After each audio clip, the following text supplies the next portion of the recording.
下晝5點，同樣係見到今日個天咁靚，冇理由唔出嚟行下啩。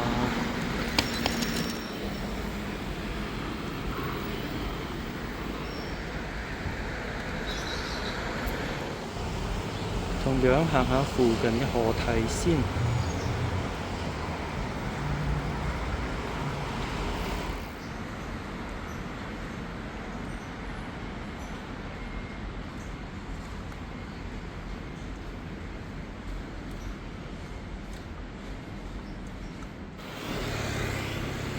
上面熱得滯，行返落嚟樹蔭大道，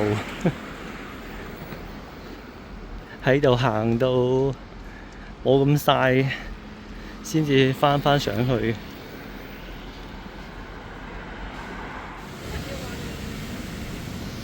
今次用更加慢嘅方式，散步呢個方式去行河堤。同樣都係見邊一段靚就停低影下相咁。呢一段我覺得都唔錯啊，所以又行返上嚟。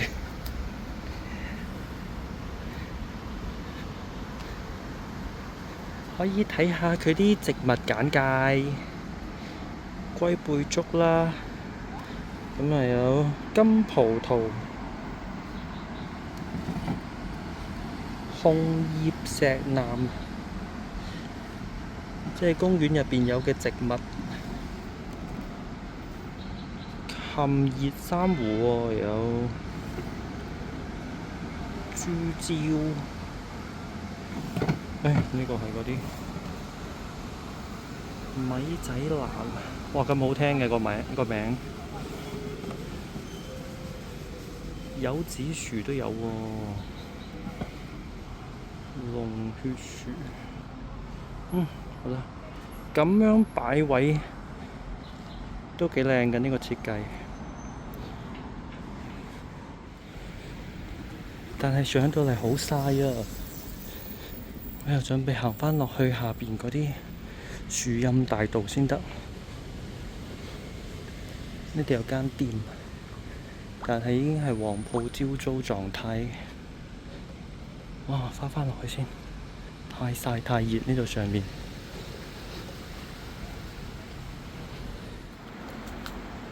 呢啲樹蔭當中散步就舒服啊，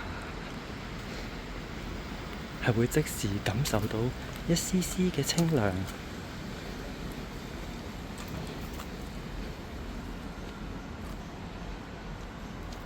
雖然側邊就係城市。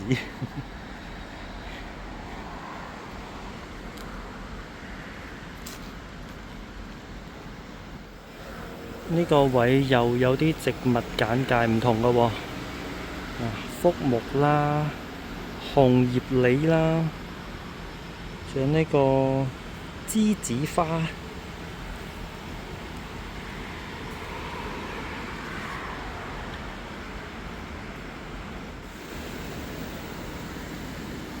就嚟到一個比較開揚嘅位啊！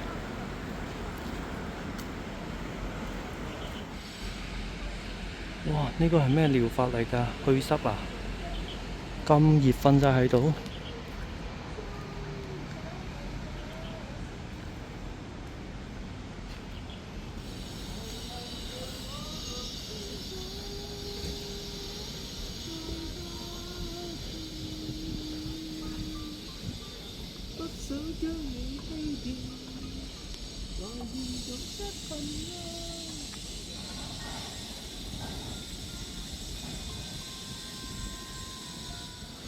好得意啊！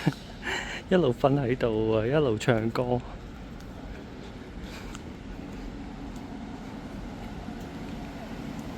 唔知佢咩療法呢？哇！開埋車上嚟添。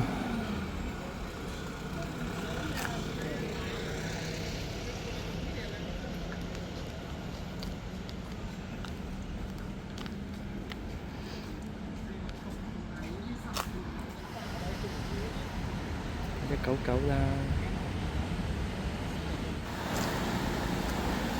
呢個區域就喺度整緊啲新嘢，定係種緊啲新嘢？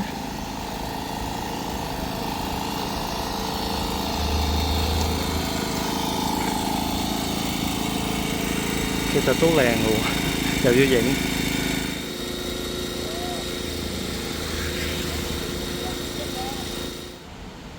百年雙浮茶船咩啊？睇唔到，擋住咗。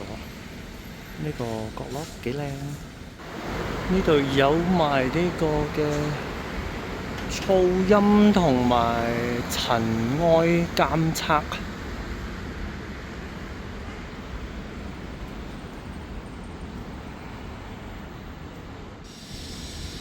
有唔少嘅花花草草。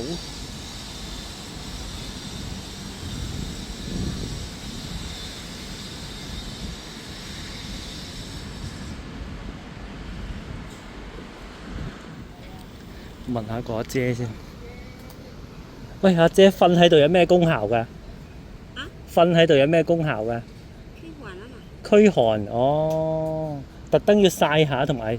對呀，有助睡眠啊，多數。瞓得好啊會。瞓得好唔好？你感覺舒服得啦。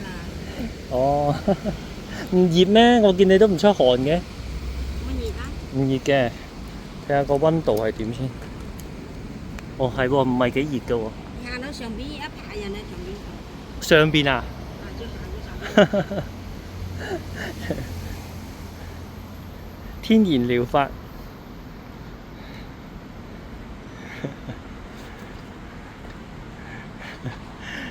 啱先問咗下呢位阿姐，驅寒啊，原來係果然去濕驅寒。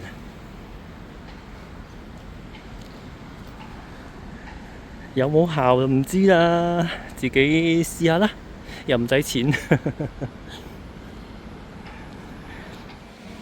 我又發現梧州嗰啲公廁呢，通常都係4種語文：中文、英文、日文、韓文啊。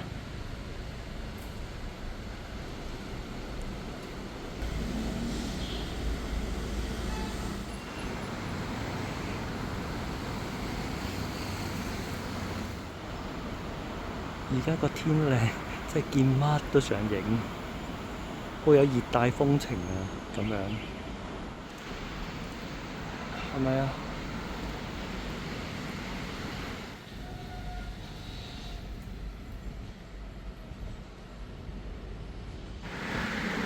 又到咗個闊啲嘅位啦！而家係5:24嘅時間。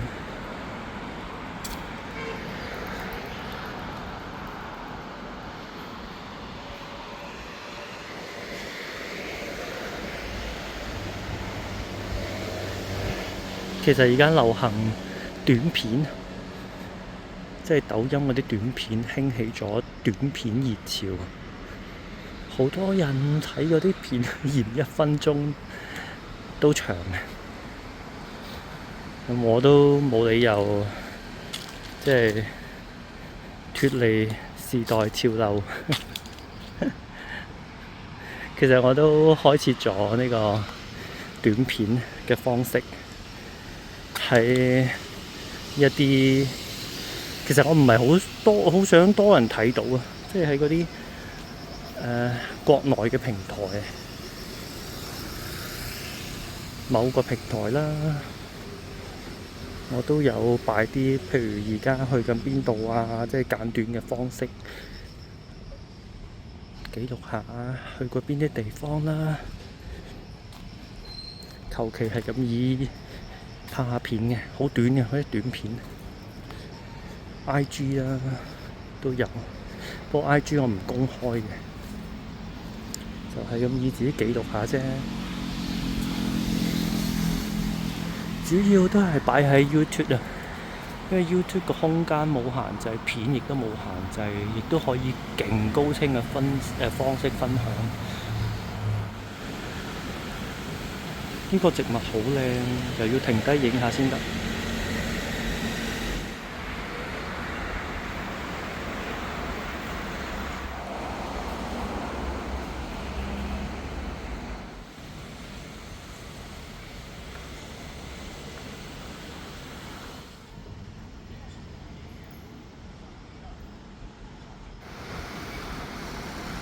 行路呢個更加慢嘅方式，果然見到嘅嘢更加多啊！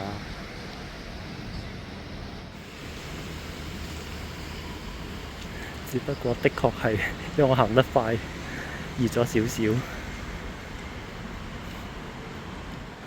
哇！5點半，過返嚟少少，嚟到咗呢個兒童嘅遊樂園啦。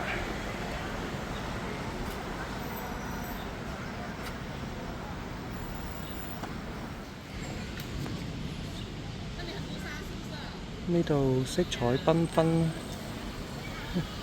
充滿咗小朋友嘅笑聲，真係佢哋嘅一個開心歡樂嘅空間啊！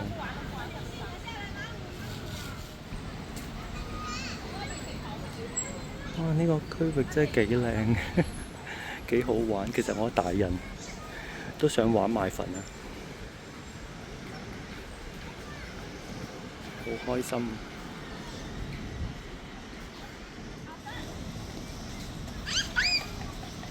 滑滑梯、玩泥沙，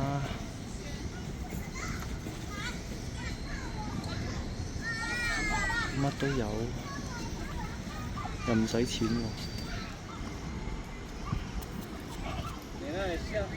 下一個路口。時間話咁快嚟到咗5:40啦，呢個鐘數嘅陽光相對柔和啲，我就翻上嚟睇河邊嘅景色啦，睇下啲船上人家。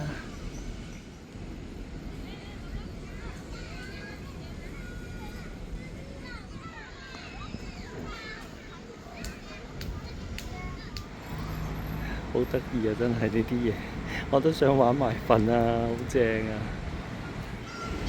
大家又紛紛出嚟運動咯，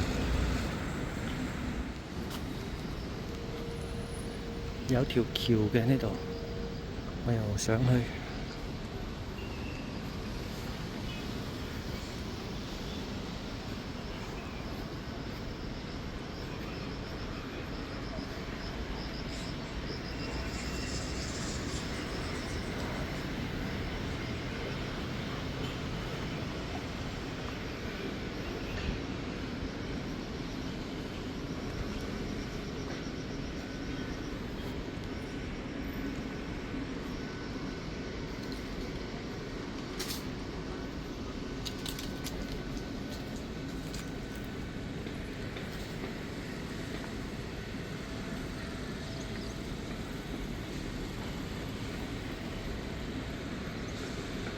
哇！呢度又靚喎，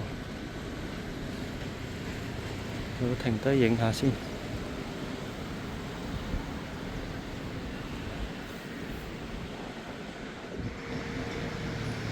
擰返轉頭就係咁嘅。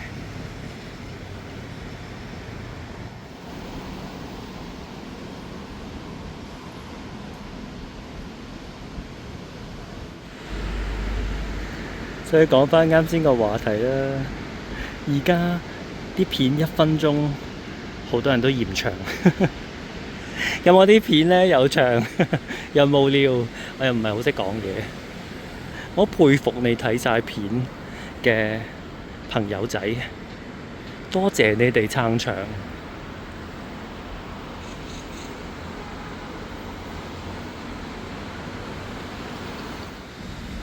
又準備迎嚟日落時間啦！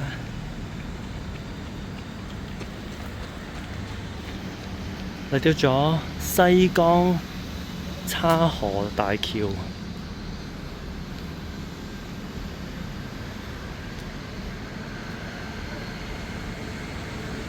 其實話咁快嘅，呢個咁靚嘅時間，咁靚嘅畫面，好快就過㗎喇。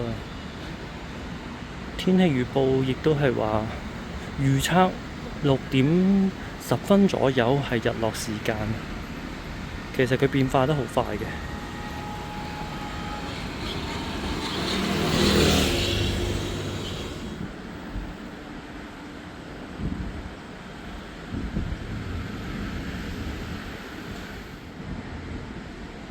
橋底又會有啲人喺度釣魚啦，或者就係咁依喺度企住睇風景，不過都係釣魚居多。哇！咁快嚟到咗橋底啦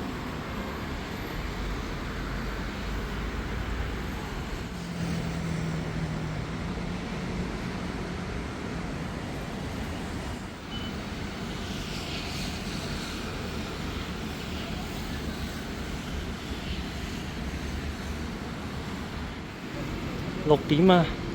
哇，話咁快啊，真係日落啦！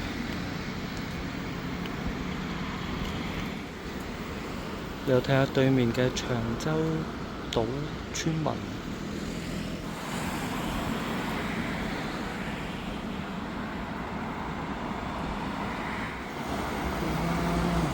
今晚嗰嚿雲又係好靚啊，同埋而家着晒街燈咯。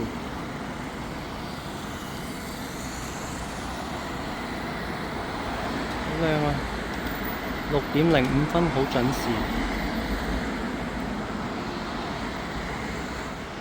哇，仲靚啊！而家呢片雲真係好靚，連續幾日都係呢啲雲。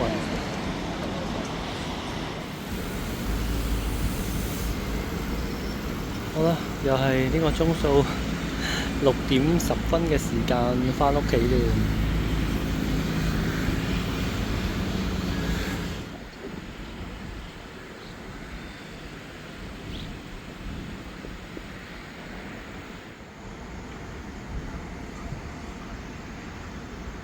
6:30啊！呢個鐘數好靚。哇！呢幾日連續幾日都係好靚。